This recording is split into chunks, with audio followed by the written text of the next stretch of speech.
ഈ വീഡിയോയിൽ പ്രധാനപ്പെട്ട കുറച്ച് വിഷയങ്ങളാണ് നോക്കുന്നത്. അതിൽ ഈ ഫ്ലോട്ടില ഈ കപ്പൽ വ്യൂഹം. അപ്പോൾ ഇങ്ങനെ ഇവർ കുറേ ബോട്ടുകൾ, അതായത് ഒരു കാര്യം ആദ്യം മനസ്സിലാക്കേണ്ടത്, എന്തെങ്കിലുമൊക്കെ ഒരു പ്രവൃത്തിയിൽ നമ്മൾ ഇറങ്ങുന്നെങ്കിൽ വളരെ വ്യക്തമായിട്ടുള്ള ധാരണ ഉണ്ടാവണം. നമ്മൾ ആരുമായിട്ടാണ് പോയി ഏറ്റുമുട്ടാൻ പോകുന്നത്, എത്ര കാലം കൊണ്ട് യുദ്ധം നടത്തിക്കൊണ്ടിരിക്കുന്ന രാജ്യത്തിനടുത്താണ് നമ്മൾ പോകുന്നത്, ഇതിനെക്കുറിച്ചൊക്കെ ചെറിയ രീതിയിലുള്ള ധാരണയൊക്കെ വേണം. ഇപ്പോൾ സ്പെയിനൊക്കെ പഴയ ചരിത്രമൊക്കെ ഉണ്ട്, അതൊന്നും ഇല്ലയെന്ന് പറയുന്നില്ല. പക്ഷേ ഇന്നത്തെ സമൂഹം സ്പെയിനിലുള്ളത് അങ്ങനെയല്ല. ഇന്നത്തെ സൊസൈറ്റി എന്ന് പറഞ്ഞാൽ സ്പെയിൻ, ഇതേപോലെ സ്കാൻഡിനേവിയൻ രാജ്യങ്ങൾ, അതേപോലെ തന്നെ നാറ്റോ രാജ്യങ്ങളായിക്കോട്ടെ, അതേപോലെ തന്നെ യൂറോപ്യൻ മേഖലയിൽ കിടന്ന രാജ്യങ്ങളായിക്കോട്ടെ, ഇവരൊക്കെ യുദ്ധം കണ്ടിട്ട് നൂറ്റാണ്ടുകളായി.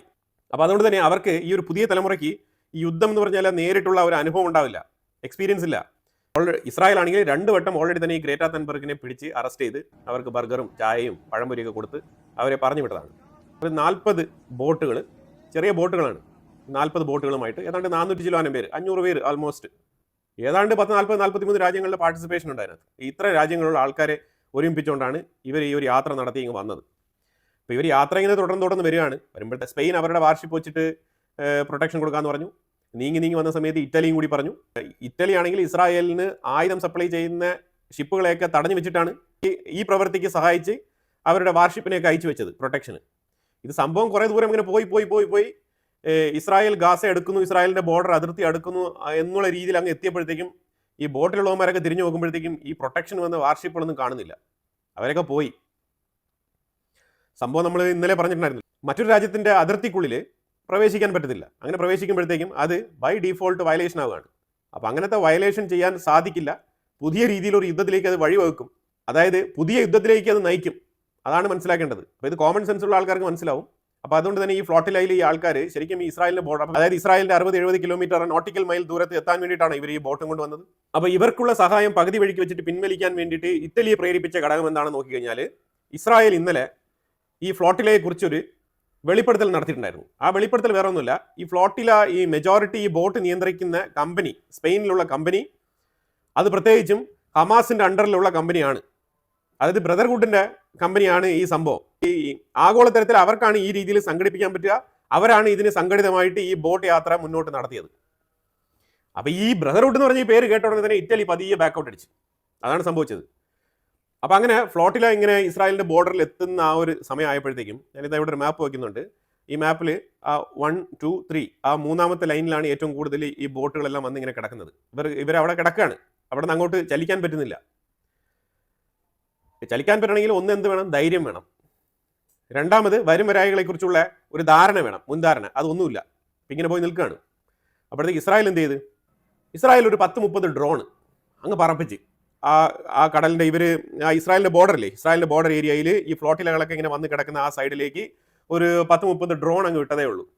ഈ ഡ്രോൺ ഇങ്ങനെ ആകാശത്തൂടെ പറക്കുമ്പോഴത്തേക്കും ഇവിടെ താഴെ ഫ്ലോട്ടിലയിൽ കുയ്യോ മുയ്യോ വിളിയായി, ഞങ്ങളെ രക്ഷിക്കണേ. ഇസ്രായേൽ ഇപ്പോൾ ഞങ്ങളുടെ മേളിൽ ബോംബിടും എന്നുള്ള അവസ്ഥയായി. ഒരുത്തനൊക്കെ എടുത്ത് ചാടി എന്നാണ് കേൾക്കുന്നത്. പക്ഷേ അതിൻ്റെ വീഡിയോയ്ക്ക് വേണ്ടിയിട്ട് വെയിറ്റ് ചെയ്തിരിക്കുകയാണ്. ഫൂട്ടേജസ് ഇതുവരെ വളരെ വ്യക്തമായിട്ട് പുറത്തു വന്നിട്ടില്ല. അപ്പോൾ തീർച്ചയായിട്ടും ഫൂട്ടേജസ് വരും. ഇസ്രായേൽ ഡ്രോൺ പറത്തിയ സ്ഥിതിക്ക് തീർച്ചയായിട്ടും ക്യാമറയിൽ ഒപ്പി എടുത്തിട്ടുണ്ടാവും. ഇവരുടെ കൂക്കി വിളിയും വെള്ളത്തിച്ചാട്ടം ഒക്കെ ഇവരെടുത്തിട്ടുണ്ടാവും. അപ്പോൾ അതെന്തായാലും കുറച്ച് കഴിഞ്ഞിട്ട് മൊസാദ് അവരുടെ പേജിൽ അത് പബ്ലിഷ് ചെയ്യും. ഇതാണ് ഫ്ലോട്ടിലയുടെ അവസ്ഥ. ഇപ്പോൾ ഫ്ലോട്ടില ഇപ്പം ഇസ്രായേലിനും പോകാൻ പറ്റത്തില്ല, ഇപ്പോൾ ഗാസയിലേക്ക് അടുക്കാൻ പറ്റത്തില്ല. ഇപ്പോൾ തിരിച്ചു പോകണോ, അതിനുള്ള ഓയിലും സംവിധാനങ്ങളൊക്കെ ആയിട്ടാണോ ഇവർ വന്നത്, അതിനെക്കുറിച്ച് യാതൊരു പിടുത്തമില്ല. ഇനിയിപ്പോൾ സഹായത്തിന് വേണ്ടിയിട്ട് ഏതെങ്കിലും വലിയ രീതിയിലുള്ള ബോട്ടോ അല്ല കപ്പലോ വിട്ട് ഇവരെയൊക്കെ ഇനിയിപ്പം കയറ്റി വിടേണ്ട അവസ്ഥയിലേക്ക് എത്തിപ്പെട്ടിരിക്കുകയാണ് കാര്യങ്ങൾ. ഈ രീതിയിലുള്ള പേടിത്തൊണ്ടന്മാരൊന്നും ഫ്ലോട്ടില എടുത്തുകൊണ്ട് ഗാസയ്ക്കുള്ളിൽ എത്താൻ പോകുന്നില്ല. ഇനി കൊണ്ടുവന്ന ഉഴുന്നോടെയും പരിപ്പോടെയും ചായയൊക്കെ ഇതൊക്കെ അവന്മാർ തന്നെ ഇനിയിപ്പോൾ അവിടെ ഇരുന്ന് കഴിക്കേണ്ടി വരും. ബോർഡറിൻ്റെ 1 ഇഞ്ച് ഇസ്രായേലിൻ്റെ ബോർഡർ മറികടന്ന് അകത്തോട്ട് കയറാൻ കഴിയാത്ത അവസ്ഥയിൽ നടുക്കടലിൽ വിട്ട് കിടക്കുകയാണ് ഈ ഫ്ലോട്ടിലാസ്. ഇതാണ് ഫ്ലോട്ടിലയുടെ അവസ്ഥ. ഖത്തറും ഇസ്രായേലും തമ്മിൽ ഭയങ്കര ഊഷ്മളമായ ബന്ധം. അതായത് വൈറ്റ് ഹൗസിൽ നിന്നും ഒരു ഫോട്ടോ പബ്ലിഷ് ചെയ്തിട്ടുണ്ടായിരുന്നു. ഈ ഫോട്ടോ നോക്കിക്കോ, നെതന്യാഹു കാലിൻ്റെ മീത്തെ കാലിട്ടുകൊണ്ട് ഫോണിൽ സംസാരിക്കുകയാണ്. വളരെ കൂളായിട്ടാണ് സംസാരിക്കുന്നത്. ഇത് കാണുമ്പോഴത്തേക്കും ക്ഷമ ചോദിക്കുന്ന ഒരാൾ ഈ ആറ്റിറ്റ്യൂഡിൽ ഇരിക്കുമോ എന്ന് ചോദിച്ചാൽ എനിക്കറിയില്ല. ക്ഷമ ചോദിക്കുന്ന ആളാണെന്നുണ്ടെങ്കിൽ ഈ ഒരു ബോഡി ലാംഗ്വേജ് ഉണ്ടാവാൻ സാധ്യത വളരെ കുറവാണ്. എന്തായാലും വൈറ്റ് ഹൗസ് നെതന്യാഹുവും ഖത്തർ പ്രൈം മിനിസ്റ്ററും തമ്മിൽ ഫോണിൽ സംസാരിക്കുന്നു എന്ന് പറഞ്ഞിട്ടാണ് ഈ ഒരു ഫോട്ടോ പബ്ലിഷ് ചെയ്തത്. ഈ ഫോട്ടോ പബ്ലിഷ് ചെയ്ത പാടെ ഖത്തറിൻ്റെ വയറങ്ങ് നിറഞ്ഞ് മനസ്സും നിറഞ്ഞ് ഫീലാണ്. ഖത്തറാണെങ്കിൽ വളരെ സന്തോഷത്തിലാണ്. അപ്പോൾ ഇപ്പം ഒരു ന്യൂലി മാരീഡ് കപ്പിൾ പോലെയാണ് ഖത്തറും ഇസ്രായേലും തമ്മിലുള്ള ഒരു പെരുമാറ്റം. അപ്പോൾ അതുകൊണ്ട് ഇപ്പം ഖത്തർ അമീർ എന്നൊക്കെ പറഞ്ഞു കഴിഞ്ഞാൽ ഇസ്രായേലിനെ സംബന്ധിച്ചിടത്തോളം നിങ്ങളൊന്നും പേടിക്കേണ്ട, ഗാസയിൽ ഹമാസല്ലേ, നിങ്ങളൊരു 3 ദിവസം സമയം തരും, 3 ദിവസത്തിനകത്ത് ഈ ട്രംപിൻ്റെ ഈ ഒരു പ്ലാൻ ഞാൻ ഹമാസിനെ കൊണ്ട് സമ്മതിപ്പിച്ചിരിക്കും എന്നുള്ള രീതിയിലേക്കാണ് പറഞ്ഞിട്ട് പോയിരിക്കുന്നത് ഖത്തർ. ഇസ്രായേൽ ഈ ട്രംപിൻ്റെ 21 പോയിന്റ് അടങ്ങുന്ന ബോർഡ് ഓഫ് പീസ് എഗ്രിമെന്റിലേക്ക് സമ്മതം അറിയിച്ചതിൽ UAE പങ്ക് വളരെ വലുതാണെന്നാണ് പറയുന്നത്. അതായത് നെതന്യാഹു അമേരിക്കയിലേക്ക് പോകുന്നതിന് മുമ്പേ UAE സംസാരിച്ചതിൽ ഒരു ധാരണ ഉണ്ടാക്കിയിരുന്നു എന്നാണ് മനസ്സിലാക്കാൻ പറ്റുന്നത്. UAE റോൾ ഇസ്രായേലിന്റെ ഉള്ളിൽ വളരെ വളരെ വലുതാണ്. അതായത് ഇസ്രായേലിന്റെ ബന്ദികളെ മോചിപ്പിച്ചു കഴിഞ്ഞാൽ ഇസ്രായേൽ പാലസ്തീനിയൻ പ്രിസണേഴ്സ് ആയിട്ടുള്ള ജീവപര്യന്തം തടവിൽ പാർപ്പിച്ചിരിക്കുന്ന 250 പാലസ്തീനികളെ റിലീസ് ചെയ്യുമെന്ന് പറഞ്ഞിട്ടുണ്ട്. ബാക്കിയുള്ള പ്രിസണേഴ്സിനെ എല്ലാം തന്നെ ഇൻട്രസ്റ്റഡ് ആയിട്ടുള്ള രാജ്യങ്ങൾ ചോദിച്ചു കഴിഞ്ഞാൽ അവർക്ക് കൊടുക്കും. അതാണ് സംഭവം. ആർമി ജനറൽസിനെയൊക്കെ വിളിച്ചിട്ട് ട്രംപ് ഒരു രഹസ്യ മീറ്റിംഗ് നടത്തി എന്ന് ഞാൻ ഇതിന് മുമ്പുള്ള വീഡിയോയിൽ ഞാൻ പറഞ്ഞിട്ടുണ്ട്. അപ്പോൾ അതുപോലെ തന്നെ ഇന്നലെ രഹസ്യമായിട്ട് തന്നെ ഒരു ഷട്ടിൽ, അതായത് USA നിന്നും ഒരു കാർഗോ ഷട്ടിൽ ഖത്തറിലെ അൽ ഉദൈദ് എയർബേസിൽ ഒന്ന് ഇറങ്ങിയിട്ടുണ്ട്. അതിനകത്ത് ഡസൻസ് ഓഫ് ഫൈറ്റർ ജെറ്റ് എന്നാണ് പറയപ്പെടുന്നത്. അപ്പോൾ ഇതിനെക്കുറിച്ചുള്ള ഇൻഫർമേഷൻ എനിക്ക് ഇതിന് മുമ്പുള്ള വീഡിയോ എടുക്കുമ്പോഴേ കിട്ടിയിട്ടുണ്ടായിരുന്നു. പക്ഷേ എന്താണ് കൊണ്ടുവന്നത് എന്ന് അറിയാത്തത് കൊണ്ടാണ് ഞാനത് ഉൾപ്പെടുത്താത്തത്. അപ്പോൾ ഇപ്പോൾ മനസ്സിലാക്കാൻ പറ്റുന്നത് ഡസൻസ് ഓഫ് ഫൈറ്റർ ജെറ്റുകൾ എന്നാണ്. എന്തുകൊണ്ടാണെന്നുള്ളത് ഇറാനെ എയിം ചെയ്യുന്നതായിട്ടാണ് മനസ്സിലാക്കാൻ പറ്റുന്നത്. ഇറാനിലേക്ക് വീണ്ടും ഒരു ഹൈ പ്രഷർ കൊടുക്കുകയാണ്. കാരണം സാമ്പത്തിക ഉപരോധം ഏർപ്പെടുത്തിയിട്ടും UN ഫോഴ്സ്ഫുള്ളി ഉപരോധം ഏർപ്പെടുത്തിയിട്ടും ഇന്ത്യ ചാബഹാർ പോർട്ട് ഉപയോഗിക്കരുതെന്ന് പറഞ്ഞിട്ട് ആ രീതിയിലുള്ള വ്യാപാര ബന്ധത്തിലേക്ക് ഒരു തടസ്സം കൊണ്ടുവന്നിട്ടും ഇറാൻ വഴങ്ങുന്നില്ല. ഇറാൻ ഈ ഒരു ആണവ കരാറിൽ ഒപ്പുവെച്ച് കഴിഞ്ഞാൽ തീരാവുന്ന പ്രശ്നമേ ഉള്ളൂ. അപ്പോൾ ഏത് രീതിയിലും ഇറാനെ ആണവായുധം ഉൽപ്പാദിപ്പിക്കാത്ത രീതിയിൽ കൊണ്ട് എത്തിക്കുക എന്നുള്ളതാണ് അമേരിക്കയുടെ പുതിയ ദൗത്യമായിട്ട് മനസ്സിലാക്കാൻ പറ്റുന്നത്. അതായത് നമുക്കിതിനകത്തൊരു ഡൗട്ടുണ്ട്. ഗാസയിലെ യുദ്ധം അവസാനിപ്പിക്കുന്നതുമായിട്ട് ബന്ധപ്പെട്ട് ട്രംപ് ഉന്നയിച്ച ഈ ഒരു പദ്ധതി അംഗീകരിക്കാൻ വേണ്ടിയിട്ട് നെതന്യാഹു സമ്മതിച്ചതിന്റെ പുറകിൽ, അതായത് ഇറാനെ ഒതുക്കാൻ വേണ്ടിയിട്ട് അമേരിക്ക സപ്പോർട്ട് ചെയ്യും എന്നുള്ള വാഗ്ദാനം കൊടുത്തിട്ടുണ്ടോ എന്നൊരു ഡൗട്ട് ജിയോ പൊളിറ്റിക്സ് മോണിറ്റർ ചെയ്യുന്ന എല്ലാവർക്കും വരുന്നുണ്ടാവും. ആ ഡൗട്ടിന്റെ പേരിലാണ് ഇപ്പം ഖത്തറിന്റെ ആ ഒരു ബേസിൽ ഈ ഫൈറ്റർ ജെറ്റുകൾ കൊണ്ട് വെച്ചിരിക്കുന്നത്. അതുപോലെ USS ജെറാൾഡ് മെഡിറ്ററേനിയൻ ഏരിയയിൽ എത്തിയിട്ടുണ്ട്. ആ ജിബ്രാൾട്ടർ കടലിടുക്കിന്റെ ഭാഗത്തൊക്കെ ഇപ്പം കടന്നു വന്നുകൊണ്ടിരിക്കുകയാണ്. ഇതിലുപരിയായിട്ട് 1 more അഡീഷണൽ വാർഷിപ്പ് വരുന്നുണ്ട്. അപ്പം അങ്ങനെ മിഡിൽ ഈസ്റ്റ് കൊഴുപ്പിക്കുകയാണ് വീണ്ടും. ഇതെന്തോ നെതന്യാഹുവിന് ട്രംപ് കൊടുത്ത വാഗ്ദാനമായിട്ടാണ് മനസ്സിലാക്കാൻ പറ്റുന്നത്. റഷ്യയിൽ നിന്നും യൂറോപ്യൻ യൂണിയനിൽപ്പെട്ട രാജ്യങ്ങളായിട്ടുള്ള ഫ്രാൻസ്, ബെൽജിയം, സ്പെയിൻ, നെതർലാൻഡ് ഈ 4 രാജ്യങ്ങളും 2022 മുതൽ 2025 വരെ ഈ യുദ്ധം നടന്നുകൊണ്ടിരിക്കുന്ന കാലഘട്ടത്താണ് $34.3 ബില്യൺ വർത്ത് വരുന്ന എണ്ണയും ഗ്യാസും അവിടെ നിന്ന് മേടിച്ചിട്ടുണ്ട്. പക്ഷേ ഉക്രൈനിലേക്ക് ഇവർ കൊടുത്തിരിക്കുന്ന സംഭാവന എന്ന് പറഞ്ഞാൽ അത് ഏതാണ്ട് ഒരു 20 ബില്യൺ ആണ്. ഇനിയും വേണമെങ്കിലും നിങ്ങൾക്ക് ഈ ഒരു ലാഭത്തിൽ നിന്ന് ഇച്ചിരി കൂടെ ഉക്രൈന് കൊടുത്ത് സഹായിക്കാം എന്നാണ് ഇപ്പോൾ പൊതുവിൽ യൂറോപ്യൻ യൂണിയനിൽ വെക്കുന്ന വാദം. ഏത് രാജ്യത്തോട് എതിർത്താണോ യുദ്ധം നടത്തുന്നത് ആ രാജ്യത്ത് നിന്ന് തന്നെ എണ്ണയും ഗ്യാസും എല്ലാം വാങ്ങിക്കുക, എന്നിട്ട് അതിൽ ലാഭം നോക്കുക, എന്നിട്ട് ആ ലാഭത്തിന്റെ ഒരു വിഹിതം എടുത്ത് ഉക്രൈനിൽ കൊടുത്തിട്ട് ആ സെയിം രാജ്യത്തിന് തന്നെ അറ്റാക്ക് ചെയ്യുക. ഇത് വലിയ രീതിയിലുള്ള ഒരു വിരോധാഭാസമായിട്ടാണ് തോന്നുന്നത്.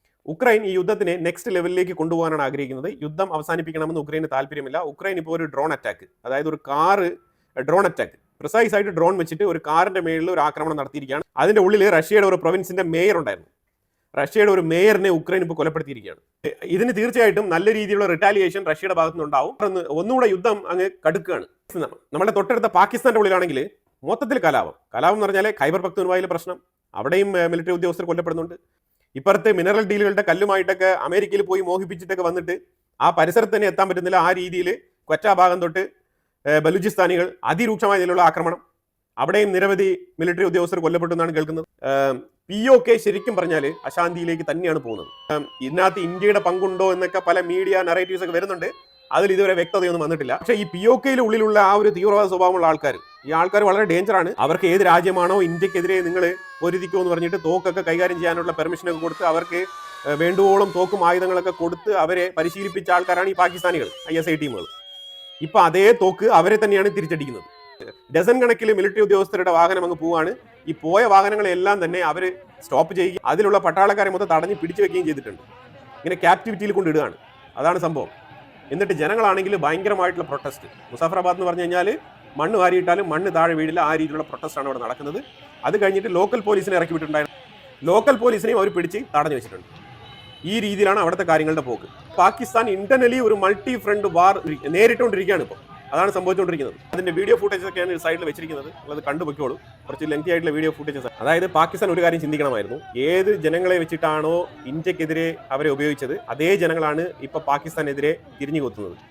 ഈ ഒരു അവസ്ഥ ശരിക്കും പാകിസ്ഥാൻ ഒരിക്കലും ചിന്തിച്ചിട്ട് പോലും ഉണ്ടാവില്ല. ആ രീതിയിലാണ് കാര്യങ്ങൾ നടക്കുന്നത്. ഇപ്പൊ നമ്മൾ നേരെ അഫ്ഗാനിസ്ഥാനോട് പോയി കഴിഞ്ഞാൽ അഫ്ഗാനിസ്ഥാനിൽ ഇന്റർനെറ്റ് ഇല്ല. ഓൾറെഡി തന്നെ അവിടെ ഇന്റർനെറ്റ് ഇല്ലായിരുന്നു. കുറച്ച് സ്ഥലങ്ങളിലൊക്കെ ഇന്റർനെറ്റ് ഉണ്ടായിരുന്നു. അതും തന്നെ ഇപ്പം 14% ആയിട്ട് അതിനെ കുറച്ചിരിക്കുകയാണ്. അതിന് അഫ്ഗാൻ ഗവൺമെന്റ് പറയുന്ന റീസൺ എന്ന് പറഞ്ഞാൽ ഈ സ്ത്രീകൾ ഇന്റർനെറ്റ് കൂടുതൽ ഉപയോഗിക്കാൻ പാടില്ല. അങ്ങനെ ഉപയോഗിച്ച് കഴിഞ്ഞാൽ അവർ വഴിപിഴച്ച് പോകുമെന്നാണ് അവർ പറയുന്നത്. ഈ വഴിപിഴപ്പെന്ന് എന്താണ് അവർ ഉദ്ദേശിക്കുന്നത് എനിക്ക് മനസ്സിലാവുന്നില്ല. പക്ഷേ ഇങ്ങനത്തെ ഒരു കാട്ടുമാക്കാൻ കൂട്ടങ്ങളായിട്ടാണ് അഫ്ഗാനിസ്ഥാനിലെ ഭരണാധികാരികൾ മാറിയിരിക്കുന്നത്. ഇന്ത്യക്ക് വളരെ ജിയോ പൊളിറ്റിക്കൽ പ്രാധാന്യമുള്ള ഒരു സ്ഥലം തന്നെയാണ് അഫ്ഗാനിസ്ഥാൻ. പക്ഷെ താലിബാനല്ല. അതാണ് നമ്മൾ മനസ്സിലാക്കേണ്ടത്. അൺഫോർച്ചുനേറ്റ്ലി ഇപ്പോൾ താലിബാൻ അവിടെ റൂൾ ചെയ്യുന്നത് കൊണ്ട് നമ്മൾ അവരുമായിട്ട് ഡീൽ ചെയ്യേണ്ട സാഹചര്യത്തിലേക്ക് എത്തിപ്പെട്ടു എന്നുള്ളതാണ് വാസ്തവം. അല്ലാതെ ഇന്ത്യ ഒരിക്കലും താലിബാനെയോ താലിബാന്റെ ആശയങ്ങളെയോ അനുകൂലിക്കുന്നില്ല, അതുമായിട്ട് യാതൊരു യോജിപ്പുമില്ല. ഇന്ത്യയുടെ ബന്ധം അഫ്ഗാനിസ്ഥാൻ ജനങ്ങളോടാണ്. ജനങ്ങൾക്ക് ചെയ്യുന്ന സഹായം, ആ ജനങ്ങളുടെ ഉള്ളിലിരുന്ന് വന്ന സപ്പോർട്ടാണ് താലിബാനെ കൊണ്ട് ഇന്ത്യയെ എതിർക്കാൻ പറ്റാത്തൊരു സിറ്റുവേഷനിലേക്ക് നയിച്ചത്. കാരണം അത്രമാത്രം ഫുഡ് സപ്ലൈ, അത്ര ഫുഡ് സെക്യൂരിറ്റി ഉറപ്പുവരുത്തുന്നുണ്ട് ഇന്ത്യ. അതാണ് ഇതിനകത്ത് ഏറ്റവും കൂടുതൽ നമ്മൾ മനസ്സിലാക്കേണ്ടത്. ഈ സ്ത്രീകൾ ഇങ്ങനെ ഉപയോഗിക്കുന്നുള്ള പേടിയിലാണ് ഇവരിങ്ങനെയൊക്കെ ചെയ്യുന്നത്. അപ്പോൾ അതുകൊണ്ട് ഇപ്പം ആ രാജ്യത്തിൻ്റെ ബോർഡറിലേക്ക് വണ്ടി ഓടിച്ച് വരികയാണ്. ആണുങ്ങളെല്ലാം വണ്ടി ഓടിച്ച് അങ്ങ് വന്ന് ഒരു കോർണറിൽ വന്ന് എത്തിയിട്ട് എവിടെയാണ് ഇന്റർനെറ്റ് കിട്ടുന്നത് അവിടെയൊക്കെ മൊബൈലൊക്കെ വെച്ചിട്ട് ഇങ്ങനെ പരതി മൊബൈൽ പിടിച്ച് യൂസ് ചെയ്യുന്ന ഒരു അവസ്ഥയിലേക്ക് എത്തിപ്പെട്ടിരിക്കുകയാണ് അഫ്ഗാനിസ്ഥാൻ. എന്ത് ദുരന്തമാണെന്ന് നോക്കും. അപ്പോൾ ഇതിൽ ഹൈലൈറ്റ് എന്ന് പറഞ്ഞാൽ ഇറ്റലിയും സ്പെയിനും നടത്തിയ ആ ഒരു കോമഡിയാണ്. ശരിക്കും പറഞ്ഞാൽ ഫ്ലോട്ടില എന്ന് പറഞ്ഞിട്ട് ഞങ്ങൾ വാർഷിപ്പുകളെ കൊണ്ട് നിങ്ങൾക്ക് പ്രൊട്ടക്ഷൻ തരാമെന്നൊക്കെ പറഞ്ഞിട്ട് തിരിഞ്ഞു നോക്കുമ്പോൾ വാർഷിപ്പ് കാണുന്നില്ല. എന്ത് ഞെട്ടിപ്പോയിട്ടുണ്ടാവും ഈ ഫ്ലോട്ടിലയിലുള്ളവർ. ശരിക്കും ഞെട്ടി. ആകാശം നോക്കുമ്പോഴാണെങ്കിൽ ഇസ്രായേലിൻ്റെ ഡ്രോൺ ഇങ്ങനെ വട്ടമിട്ട് പറക്കാണ്. എന്തൊരു അവസ്ഥയായിരിക്കും. അതായത് ഇതുവരെ ഒരു മുൻപരിചയമില്ല ഇങ്ങനെ ഫ്ലോട്ടിലയിലേക്ക് യാത്ര ചെയ്ത് ഗാസയ്ക്ക് വേണ്ടിയിട്ടൊക്കെ ഇങ്ങനെ ധീരതയോട് മുന്നോട്ട് പോയ ചരിത്രം അവർക്കില്ല. അങ്ങനെ ഇല്ലാത്ത ആൾക്കാരാണ് ഈ ബ്രദർഹുഡിൻ്റെ വാക്കും കേട്ട് അതിൻ്റെ പുറകെ പൊടിയും പൊക്കി ഇറങ്ങി തിരിച്ചത്. അവസാനം ഇപ്പം നടുക്കടലിൽ കിടക്കുകയാണ്.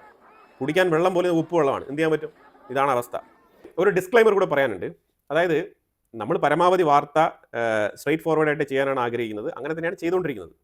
ഇപ്പം ഇന്ത്യയെക്കുറിച്ച് എന്തെങ്കിലുമൊക്കെ ഒരു നെഗറ്റീവ് വാർത്ത വന്നു കഴിഞ്ഞാൽ അത് എങ്ങനെയാണ് പല സോ കോൾഡ് മാധ്യമപ്രവർത്തകരും അതിനെ വളച്ചൊടിക്കുന്നു എന്നുള്ളത് നിങ്ങൾ പലവട്ടം കണ്ടിട്ടുണ്ടാവും. അതുപോലെ എനിക്കും വേണമെങ്കിൽ ഈ അമേരിക്കയിൽ ഇപ്പോൾ ഉണ്ടായിരിക്കുന്ന ഒരു സ്ഥിതി വിശേഷമില്ലേ, അതിനെ വേണമെങ്കിൽ എനിക്ക് കൊഴിപ്പിച്ച് അമേരിക്കയിൽ ഈ താരിഫ് കൊണ്ടുണ്ടായ ഇൻഫ്ലേഷൻ മൂലം ഇങ്ങനെയൊക്കെ സംഭവിച്ചു എന്നൊക്കെ പറഞ്ഞിട്ട് ഇങ്ങനെയൊക്കെ വളച്ചൊടിച്ച് വാർത്തകളൊക്കെ പറയാം. പക്ഷെ നമ്മളങ്ങനെ പറയാറില്ല. കാരണം ഇപ്പം ഞാൻ ഇതിന് മുമ്പിട്ട വീഡിയോയിൽ അവിടെയും 2-3 അമേരിക്കൻ കമന്റ് ഞാൻ കാണുകയുണ്ടായി. അമേരിക്ക അങ്ങനെയല്ല ഇങ്ങനെയല്ല എന്നൊക്കെ പറഞ്ഞിട്ടുണ്ട്. അമേരിക്കയിൽ ഇതിനു മുമ്പ് ഇതേപോലത്തെ ഈ ഗവൺമെന്റ് ഷട്ട് ഡൗൺ എന്ന് പറഞ്ഞ ഈ സ്ഥിതി വിശേഷങ്ങൾ 2-3 പ്രാവശ്യം വന്നിട്ടുണ്ട്. ഒരെണ്ണം ഏതാണ്ട് 21 ദിവസം നീണ്ടു നിന്നു. മറ്റൊന്ന് 2018 ഒരു ചെറിയ കാലയളവിലേക്ക് ഉണ്ടായിരുന്നു. ഇത് ശരിക്കും പറഞ്ഞാൽ അമേരിക്കയുടെ ഉള്ളിൽ ഒരു പ്രതിസന്ധി തന്നെയാണ്. അത് അമേരിക്കയിലുള്ള മലയാളികൾക്ക് തിരിച്ചറിയാനുള്ള ബോധമില്ല, അല്ലെങ്കിൽ അവർക്ക് എന്തോ അവരുടെ സ്വന്തം രാജ്യത്തിന്റെ സോവറിനിറ്റി നഷ്ടപ്പെടുന്ന രീതിയിലുള്ള വാർത്തകളാണ് നമ്മൾ കൊടുക്കുന്ന രീതിയിൽ അവർ പ്രതികരിക്കുന്നുണ്ട്. ഞാനതിനെ മൈൻഡ് ചെയ്യുന്നില്ല. കാരണം ഞാൻ ഇവിടെ വാർത്ത വളച്ചൊടിച്ചല്ല തരുന്നത്. ഞാൻ വളരെ സ്ട്രെയിറ്റ് ഫോർവേഡ് ആയിട്ടാണ് തരുന്നത്. അമേരിക്കയിൽ ഒരു പ്രതിസന്ധി ഉണ്ട്. അത് ട്രംപ് സെനറ്റിൽ വളരെ വാക്ചാതുര്യത്തോടുകൂടി സംസാരിച്ച് നേടിയെടുക്കേണ്ട ബില്ലാണ്.